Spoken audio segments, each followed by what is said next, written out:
ವಿದ್ಯಾರ್ಥಿಗಳಲ್ಲೂ ಪ್ರಜಾಪ್ರಭುತ್ವದ ವ್ಯವಸ್ಥೆಯ ಮೂಲಕ ಆಯ್ಕೆಯಾಗುವ ಜನಪ್ರತಿನಿಧಿ ಸಾಮಾಜಿಕ ಬಗ್ಗೆ ವಿಶ್ವಾಸ ಮೂಡಬೇಕಿದೆ ಎಂದು ಹೆಗ್ಗೆರೆ ತಾಯಮ್ಮ ಸರ್ಕಾರಿ ಬಾಲಕಿಯರ ಪ್ರೌಢಶಾಲೆಯ ಮುಖ್ಯ ಶಿಕ್ಷಕ ಎ ವೀರಣ್ಣ ಹೇಳಿದರು. ಹೆಗ್ಗೆರೆ ತಾಯಮ್ಮ ಬಾಲಕಿಯರ ಪ್ರೌಢಶಾಲೆಯಲ್ಲಿ ನಡೆದ ಎಸ್ಐಆರ್ ಜಾಗೃತಿ ಮೂಡಿಸಿ ನಂತರ ಅವರು ಮಾತನಾಡಿ, ವಿದ್ಯಾರ್ಥಿಗಳಲ್ಲೂ ಪ್ರಜಾಪ್ರಭುತ್ವ ವ್ಯವಸ್ಥೆಯ ಮೂಲಕ ಆಯ್ಕೆಯಾಗುವ ಜನಪ್ರತಿನಿಧಿ ಸಾಮಾಜಿಕ ಬಗ್ಗೆ ವಿಶ್ವಾಸ ಮೂಡಬೇಕಿದೆ. ನಮ್ಮ ದೇಶದ ಆಡಳಿತ ಸಾರ್ವಜನಿಕ ಕ್ಷೇತ್ರದಲ್ಲಿ ಜವಾಬ್ದಾರಿಯಿಂದ ಸಂವಿಧಾನಾತ್ಮಕವಾಗಿ ನಡೆಯುತ್ತಿದೆ. ನಮ್ಮನ್ನು ಕಾರ್ಯನಿರ್ವಹಿಸಬೇಕಾದರೆ ಆಳುವವರು ನಾವೇ ಆಯ್ಕೆ ಮಾಡುವ ವ್ಯವಸ್ಥೆಯನ್ನು ನಮ್ಮ ಸಂವಿಧಾನ ನೀಡಿದೆ. ಚುನಾಯಿತ ಜನಪ್ರತಿನಿಧಿಗಳು ಜನರ ಸಂಕಷ್ಟಗಳಿಗೆ ನೆರವಾಗಬೇಕಿದೆ. ಚುನಾವಣೆ ಸಂದರ್ಭದಲ್ಲಿ ತಪ್ಪದೇ ಮತದಾನ ಮಾಡುವ ಮೂಲಕ ನಮ್ಮ ಹಕ್ಕನ್ನು ರಕ್ಷಿಸಿಕೊಳ್ಳಬೇಕು ಎಂದರು.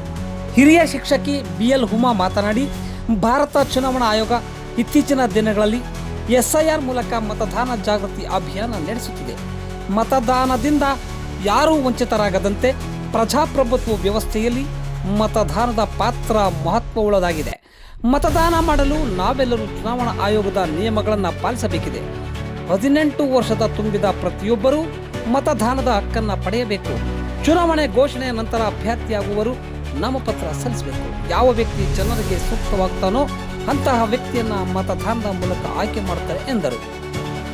ಈ ಜಾಗೃತಿ ಕಾರ್ಯಕ್ರಮದಲ್ಲಿ ಶಿಕ್ಷಕರಾದ B Rajkumar, MP Pradeep, RJ Shivanna, Shivamurthy,